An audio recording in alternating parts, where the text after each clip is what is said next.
right. I see the live icon. Let's give it a couple of minutes to come up here on Facebook. Just got the notification on my phone that we're live on Facebook. We'll give folks a couple minutes to join here. Yep, there's my notice. Perfect. Looks like we've got a couple of folks joining now. So, surprise, we've pulled the old bait and switch on you. So, normally at this time you would see Juliet Abdel, our wonderful president and CEO of the chamber. But today you've got to settle for two founding board members, Rich Seymour and myself, Brian Head. So, Juliet is traveling and just wasn't able to make it to the call today. So I got the text a few minutes ago to fill in, and I'm happy to do so. Always glad to chat with Rich Seymour, just great friend, and good to catch up with him. So a little bit of background, Brian Head. If you don't know me, I was one of the founding board members of the chamber, along with Rich Seymour and Bob Briggs and others, and have served on the board for several years, past chairman, and just really love the organization. And I've got to say, so I got into the insurance industry about 10 years ago, and I was a fledgling sales rep at that point. I was brand new to sales, didn't really know anything. The insurance company I was with was trying to kind of buy market share. So, when you're brand new to sales, you try to sell on price, so I'm calling people up and saying, we can save you money or whatever. And the list they were giving me were in the, 80021 and 20 zip codes. And I kept running into these people that were like, no, I'm with Rich Seymour. Don't even want to talk to you. Rich Seymour's my guy. And I was like, I've got to meet this guy because his people are so loyal. They're not looking on price or whatever. They just love the guy. They're like, I see him every day. He's out on the street corner. He sponsors my kids' team. He's out at the high school, whatever. And so, fortunately, right after that, I got to meet Rich and then serve on the board with him. And he's become a friend and a mentor and somebody that I've looked up to for years now. So. I just admire Rich so much, and I'm glad to have the opportunity to talk with him today. I know we're talking on, he's wearing his other hat, his city council hat, but just thrilled to be here. Rich, welcome to the call today. It looks like we've got Dave Carpenter saying good morning to us. Any opening comments from you, Rich? No, thank you very much. I greatly appreciate that, Brian. And good morning, Parker Brown. I know it's like a contest between some of these people who can tag in first. I just lurk in the background sometimes as, the phone is ringing. And good morning to Mayor McNally as well. Brian Dice, also founding board member of the chamber. So we've got the gang back together, so to speak. Right. But yeah, no, it's great to be here. I'm glad to have the opportunity on this rotation, keeping all the councilors and Mayor Pro Tem in the loop, and appreciate the chamber's outreach on that too. Yeah, so just a quick background for those of you that may be joining us that we haven't interacted with us in this format before. We love to see the comments, ask questions. This is live, so ask whatever questions that you're curious about the city or anything that the council or government is involved in, or the chamber. We'll do our best to answer those questions. Each week, or roughly each week, we try to have a member of council or the mayor or mayor pro tem come on and just give us an update of what's going on in the city. So in a second, I'll turn that over to Rich, but feel free at any point to just make a comment or ask a question. Let us know how you're doing. Let us know that you're here. You can comment live on Facebook or YouTube. If there's a question that we can't answer, we will get back to you with that. If you don't feel comfortable having your question or comment publicly, you're welcome to message the chamber's Facebook page as well, and we'll try to get back to you in that format as well. There's Jessica Preston. Thanks for joining us, Councilor Seymour. Jessica, great to see you. And she has one on the way like any day now, right, Jessica? So wish you all the best with that. And with that, I'll turn it over to Rich to give us the update he has. Thank you, Brian. Speaking of Jessica, another great local business owner, great local realtor, she posted something. I should know better. If it's on the internet, it's probably not true. That shocked me. And then I believe I ran into her at the Casa breakfast or lunch, because she posted something about having triplets or something. So she dissuaded us. Shock value of social media. But thank you very much, Brian. Quick update from council. Last week, we had a great engaging meeting with several proclamations that we had. We have the opportunity to do a proclamation recognizing Small Business Week. So the week of May 1st through May 7th is Small Business Week. So we had a couple small businesses that we recognized at that time with a GQ Barbecue and the Yacht Club Salon. They were there to accept that on behalf of the entire community. And council, along with economic development's doing some walkabouts this week, visiting, just dropping in on businesses. And so a listening tour is some members of council and the mayor participating in those. We honored the City Service Award, Length of Service, for all those who received their service pins 20 years through, I think we had a 45-year. That didn't get honored last year because of COVID restrictions. And so also graduating seniors from all the local high schools, Front Range Community College, public and private. So we had that opportunity to recognize those people. The agenda flew along rather quickly. Not anything controversial on that. We did, though, update effective June 1st. City Hall will be open Monday through Friday, 8 a.m. to 5 p.m. And this is something that some of us had visited about from a service standpoint, as a service related entity to provide service to our community. Have to recognize the fact that the departments and city manager's office work to kind of do a scheduling overlap, so that we can have that coverage, not have to extend people, still have a 4-day week, and then just do a rotating schedule from that standpoint. There were some concerns brought up. Some people like it earlier, some people want some late days, but we're looking at this, and the scheduling in the future may change, but it'll be seamless on the backside for our residents. So we also did take a motion, and it passed 7-0 to work on it's already done, is a retention program for our police department, recognizing the fact that it is very tough in this tough market, especially doing the hard job of policing and keeping our community safe. All of the country, I hope my Wi-Fi holds up, is to retain our current officers and recognize the work that they've done over the last couple of years, being the first ones on there. They had to go to work every day, and let them know that they are appreciated, and not to diminish the fact that we are also offering incentives to have new good officers join our police department too. So we wanted to balance that out. So those were the big issues last week, just the high level on that. Tonight we have a study session this evening. So council meetings on the 2nd and 4th, and then of Mondays of the month, and then 1st and 3rd are study sessions.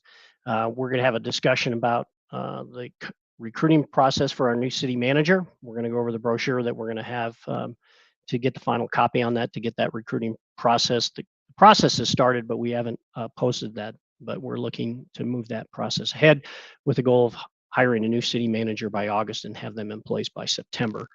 And that's a critical issue, because then that city manager will also work to hire our new police chief as well. We're having updates tonight on business districts, and also on our arts and culture update for that process. So, and then one executive session. So presentations and a lot of info only items that may or may not come to the agenda later for full discussion. That's something that council will work on. Very important this week, though. Tuesday is our second town hall of this year. It's at Westminster High School from 7 until 8:30. We had a great turnout at our town hall at Westview Rec, and so we wanted to turn around quickly and get another one in before graduation season starts and end of school. So we're doing that tomorrow, Tuesday, the 3rd at Westminster High School. It's going to be in the auditorium. We've taken some suggestions on updating how we do that. When you enter, you're going to be asked to write any questions that you want to have on a note card, put your name on that, and we are then going to randomly pick a member of the audience to pick out the first question, and then we'll address that first question will be read. We'll address that first question, and that person who asked that question just gets to draw the next one. That way we can get a mix. Every question that goes into the bucket is then going to be answered by council and staff and then posted on our website following the meeting. So if your question doesn't get asked, that you will still get an answer on that question too. That just gives us a rotation on those questions. So other items this week, and these are all city events, meetings, are all on our webpage, cityofwestminster.us. If you scroll down to the bottom, it'll give you the update. This week on Wednesday is our Special Permits and Licensing Board, which I serve as a liaison. It's a great board to be on if you want to know what the newest restaurants and liquor licenses and special events are coming up. So that's on Wednesday. That one is not broadcast at this current time. It is a live only. The meeting is then posted the next day, the recap of that as well. And I think that's it for this week for major issues. A couple big things coming up to look for in May. May 11th is a health and wellness fair at Irving Street Library from 4:30 to 7:30. And on Saturday, May 14th, first Saturday of the month, the tree limb recycling and drop off is always open out off of 100th and Alkire out in our northwestern area. You can drop off your limbs, and you can pick up free mulch too. So, and then also that day, Saturday the 14th, is our shred-a-thon that is always very popular, and that is at the Public Service Center between you enter on between the Public Service Center and City Hall. On that, there'll be plenty of orange cones to direct you, officers, and many volunteers to put that together. And then Saturday, May 18th, is our Armed Forces Tribute Day at the Armed Forces Tribute Garden right next to Christopher Fields right there on Church Ranch. So those are the big updating items this month. A couple shameless plugs here that I'm going to put in. Growing Home, our great Westminster-based nonprofit that gives people a hand up instead of just a handout. It's cooking, and I've been tagged as a celebrity chef again. I'm not sure how you get that, but so you can go to the What's Cooking site at Growing Home. There's links in there to people with their recipes, some of the videos. We got some stiff competition from some of the counselors in Thornton. One of them, Thornton City Councilor and former Westminster PD, Dave Acunto, cooks every single day and posts it on Facebook. He makes me hungry. He's driving me crazy. And he and some of his fellow counselors are on there. You can vote. There's a kids division, there's savory, there's sweet. You can watch the videos or get the emails. My link, Juliet's going to put that in there from afar, and we'll load that up in there. But it's basically runsignup.com/Rich Seymour. You vote with your dollars. Those dollars go to Growing Home. And the person that makes the biggest donation, I'm going to throw out something extra. I'll come cook their breakfast for them too. So there it is. I'm in big trouble now because then that means my wife doesn't get her Sunday breakfast that day either. Also, another plug, our great foundation, Westminster Legacy Foundation. Their annual community awards are going to be coming up in October. They're getting way ahead of the nomination process this year. You can go to the Westminster Legacy Foundation website that's going to be in the notes here and look at the community awards process. Lovely brochure here. And I believe, Brian, was it 2 years ago? I keep losing track. 2 years ago, 2019, 3 years ago. 2019. Yeah. 2019, Brian was Citizen of the Year. So this continues this. The nomination committee is getting ahead, and they've asked some of us to put that out there. It's a great opportunity to recognize members of our community who've contributed to our great city. Nancy Heil Lifetime Achievement Award, Nature, Environment, and Sustainability Award, Arts and Culture Award, Corporate Citizen, Health and Human Services Award, this aforementioned Citizen of the Year, and the Young Citizen of the Year, which comes from one of our high school contributors. And so look forward to that. They're expanding the reach for the nomination throughout the community, and it's also a fantastic breakfast to go to. And sometimes you have to bring the Kleenex. So great to recognize the members of our community that do so much to make Westminster what it is. So that's my high-speed wrap-up today. Looking forward to questions. Look at that. So I'll start at the end and just kind of bounce around from there. But the Legacy Foundation, it was an absolute honor a couple of years ago to be recognized by them. It's an organization that just does so much in our community. Doesn't always get the fanfare that some others do, but it's doing important work. And the people that are there being honored and being that support that organization are really just people that are integral to our community. So great event. I highly recommend. Get a ticket to the breakfast. Get a chance to interact with those folks. It is a real honor. The Growing Home fundraiser, Rich. I think you're going to have some stiff competition this year. I heard a rumor that our very own Juliet Abdel is participating in that. What? And she may have brought in a ringer. My 12-year-old daughter and her were our teammates this year, so we may have to have a friendly wager here or something like that. So more the merrier. Yeah. So, but a great organization. Growing Home does so much. Just a really cool organization. If you're not familiar with them, check out their website. I think Juliet put a couple of links in the chat here, but really. A neat fundraiser too, just a fun way to raise funds. And if you didn't see Rich's video from last year, I think you got a bunch of donations and made flank steak or something like that, if I remember right. So then I wanted to ask you before we get to the questions there's Jessica Preston with a shout out to Growing Home. I think Brian Dice had one there as well. Yeah. Yeah, hand up and not a handout. They're really focused on the upward mobility of folks and not just a handout, but helping them enrich their lives. So I wanted to get to a breakfast and lunch, maybe.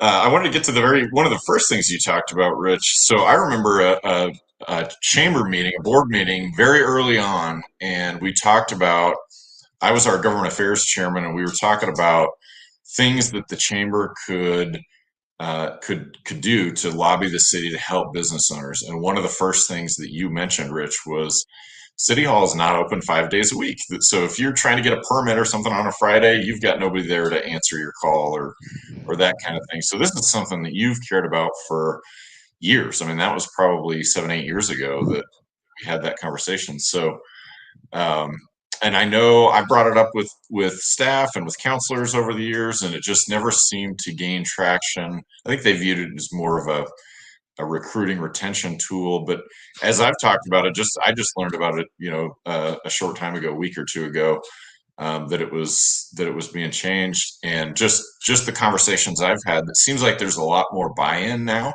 than there ever has been. So I don't know if you can kind of shed light on this is something that you're good at doing, is building consensus around ideas and things. But it seems like even staff council buy-in is there in a way that it hasn't been before. If you can maybe just talk to that process and how that worked out.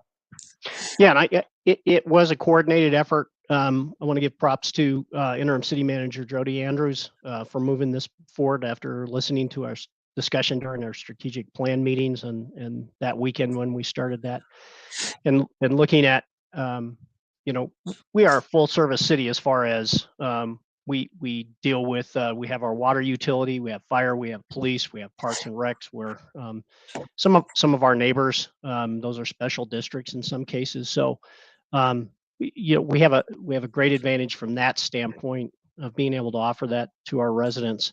But that was always a gap when there were certain times I remember that 7-8 years ago that I needed to stop by City Hall, and this was before I was deeply involved. And I was always excited. I just seemed to happen to come on Fridays and get a good parking spot, and then remember the offices were closed. Originally too, part of this was getting the history on this too, because it's been 12 years since this schedule's been in place. So there's gonna be some changes. We understand that.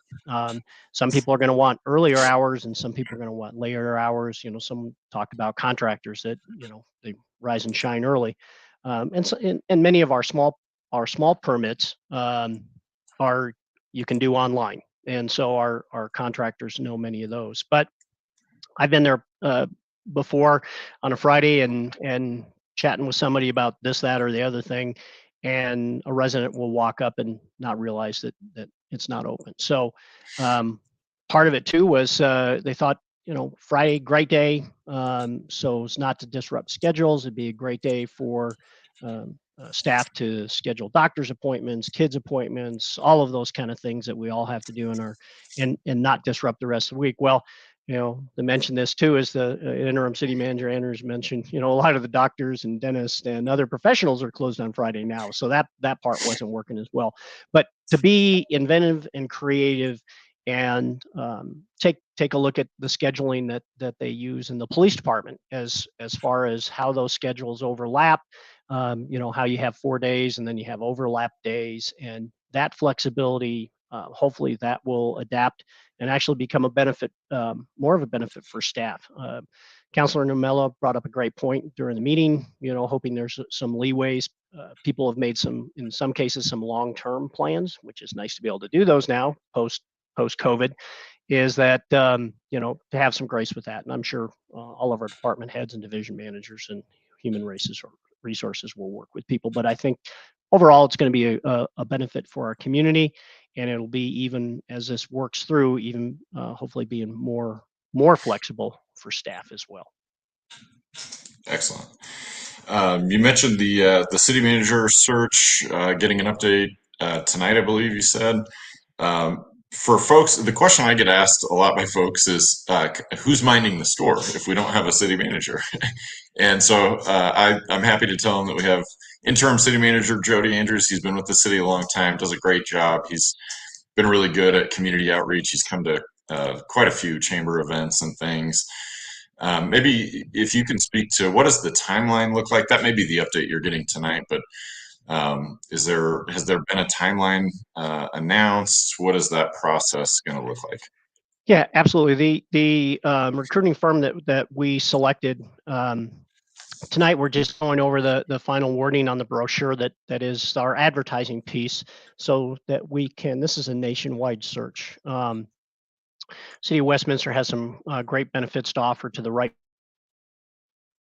personality that will come in and work with council's strategic vision and goals, and be a part of our community. So we've done some initial outlay on that. Once this is finalized, we agree on a salary range and those other items, not the full contract yet, but what do we want to advertise so that we can pique the interest of quality individuals, so that we have a highly competitive process.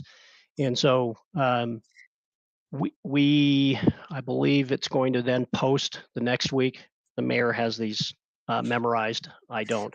But our final end goal is to have our final decision in August, so that we can have this person in place. I'm catching questions as they're coming up. I'll jump in on that too. I think there was a question from Dave Carpenter regarding director positions.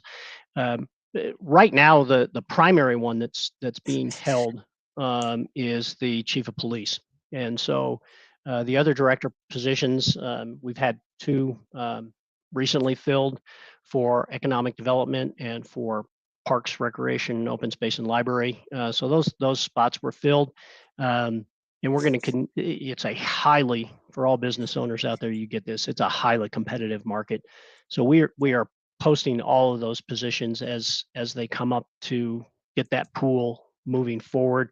We're not going to wait on all of those until city manager is hired, other than at this point, we have a consensus to wait for chief of police. You mentioned police. I wanted to just give a shout out. You talked about the recruitment and retention of police officers, and policing is a difficult business at all times, but especially with the focus it's been getting the last couple of years and some of the issues just going on nationally and things. I had the opportunity to stop by our safety open house down at City Hall. I think it was 2 Saturdays ago. Just a great event. The outpouring, I mean, the parking lot was jammed with people, and you saw people from all across our community, diverse group, and kids out there, and our officers just do a wonderful job, and fire and all those folks just engaging kids. We saw our school resource officer. I serve on the school board of Woodrow Wilson Academy. We saw our school resource officer. He's recruiting for the teen police academy this summer. He's trying to get my 16-year-old daughter to drive the squad cars, which is going to be awesome. But just a really cool event, and I just wanted to give a shout out to our wonderful first responders in our community that just do a great job, and that was a great event. So thanks to the city for coordinating that. You mentioned the town hall, and Juliet, if we've got any other questions, bring them up. I see that Emilio and Deandra are with us this morning. You mentioned the town hall coming up. I tuned in online to the first one, and I'm assuming that'll be an option for folks that can't make it in person this time around. Is that accurate? That is correct. We are going to live broadcast it. Once again, though, stuff happens, and we had a loss of stream during the last town hall, but rest assured that it is being recorded. What we don't want to do is we have momentum in those. We have the people that have come. So if you're online and the stream drops, a little grace for our tech team. They're working really hard on that. Some places internet is better than other places internet, and they're really not set up for that altogether. But the last one was posted that later that evening, and so it'll pick up from that standpoint. And this council is committed to doing these and being available throughout the entire year. This is a little different. During council meetings, we get comments during regular council meetings. Anyone can come up and chat at us for 5 minutes. It's not a time for back and forth. So this town hall format gives us an opportunity to respond to some of the questions. And I think some people were surprised at the first one. We don't all agree on everything on council. And so in some cases, you may get 2-3 different perspectives. And so that way you can get an answer. And we have a multitude of our staff there, from communications to the city manager's office to many of the directors and department heads too will be there too. And they're listening. And like I said, we're going to get answers to all the questions, whether they're the card gets drawn or not. Yeah, I think that's critical, because I've been at plenty of council meetings where somebody comes up to make their public comment and they'll ask a question expecting to be able to get a response, and that's not how that portion of the meeting works. I think Mayor McNally did a great job in that first town hall of highlighting too that you all don't know everything about everything. You do your best to stay appraised of what's going on, but you may not have the answers right off the top of your head. But she did a great job of letting people know that council and staff will find the answers to the questions if something gets asked that you don't know, and you'll get back to that person. And I think that's big. Just having the ability to know that your question's going to be asked or answered in a timely manner, and we try to do that here on the broadcast as well. So folks that ask questions even after the broadcast, if you're watching later, you can give us a hashtag replay. If you have a question for Councilor Seymour or for myself or for the chamber, go ahead and ask it. We will get an answer back to you. But I thought Mayor McNally did a great job explaining that to folks, and that's something I don't think you see in every city, that councilors if you watch the broadcast, they're clearly not planted questions. They came from all over the place, and some folks were passionate about what they what they were asking about. So, last thing, I know we're right up against our time here. The last town hall, a lot of the questions were around homelessness. I know this is an issue that you personally have been involved in, trying to find solutions that'll work, that are compassionate, but also balance the need to keep our communities safe and all of that. Any update on anything as far as council's conversation with regard to that issue that you can provide? That is almost a daily, weekly conversation on council.